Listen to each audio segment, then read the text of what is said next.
Hi guys, today I'm going to review the Sony PSP e-1004.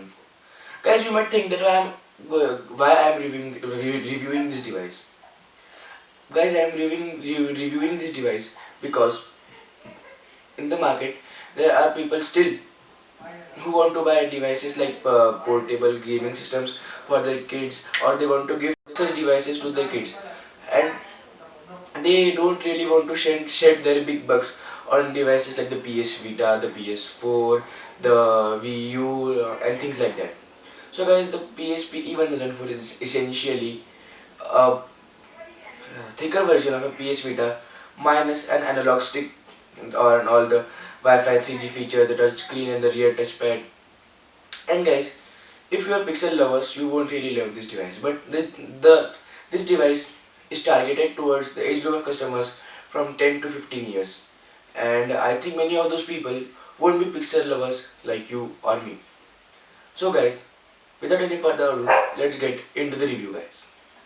Thanks for watching. And digging into the review, guys, my PSP has a matte black finish on it and the materials are quite high quality. Let's take an hardware overview, guys. The shoulder buttons on the left and right side. On the right side there's nothing going on much, it's plain. At the bottom there is our charging port, then the 3.5mm headphone jack, the power cum hold switch, and the slot for our lanyard. On the left hand side there's nothing going on much like the right hand side, and up top there are memory card slots, etc. And the joypad, the D-pad and the X square circle buttons, and down we have the PS buttons, the volume up and down, and the select and start buttons, guys, and the PSP logo. Guys, if you're thinking that if you need UMDs only to play games on this thing, you're wrong, because you can have ISO files put on a memory card and you can have a custom firmware loaded on it and you can play games. And guys, let's move on to our review.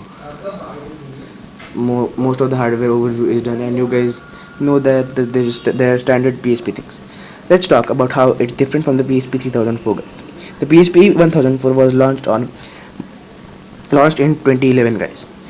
The PSP 3004 has Wi-Fi and TV output, and the screen and the viewing angles are much greater or better in the PSP 3004. But it also has stereo speakers, and it is also slim, and it has a glossy finish which I personally don't like. I had a PSP 3004 once and I totally broke it by by making it fall from, I think, 12 inches.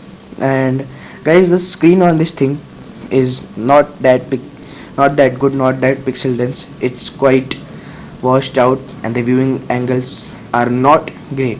Beware, the viewing angles are not great on this thing. If you want to play a game, play it straight ahead, dead ahead in front of your eyes. If you tilt it or anything, the display will be just washed out and it will blacken at the ends. And the gaming experience on this device, guys, it's very good, and I mean it's very good, because the games in this thing play, in this thing can be played quite happily, and this thing handles the game very happily. The games feel good, the buttons feel tacky, but guys, a very big gripe, my very big gripe on this thing is that the buttons, coming from a PlayStation 3 and PlayStation 2 controller, the buttons on this thing, the X square and triangle buttons, normal control buttons, are very very soft. Sometimes I press a button and I don't know I have pressed it until I get a wrong response, and many of the times it has resulted in my player getting killed or things like that, guys. Otherwise, the loudness of the speaker is very good. The UMD tray and the opening and closing is quite responsive. It doesn't feel fragile, but there is a downside in it, that the battery is non-removable. So if it hangs, then you have to wait till the battery drains. and the placement of my hands are very good in this thing, and the joystick feel is quite good because I personally like the raised analog sticks, but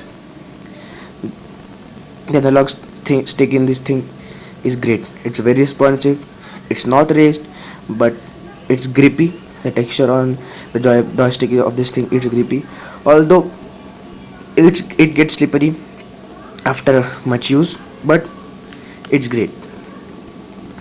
And guys, if you like the video, give it a thumbs up. And for the pricing of this device, it's uh, either 7,000 rupees or $100. And don't freak out, guys, don't freak out. This product is not discontinued. In India, it sells on Flipkart by two dealers.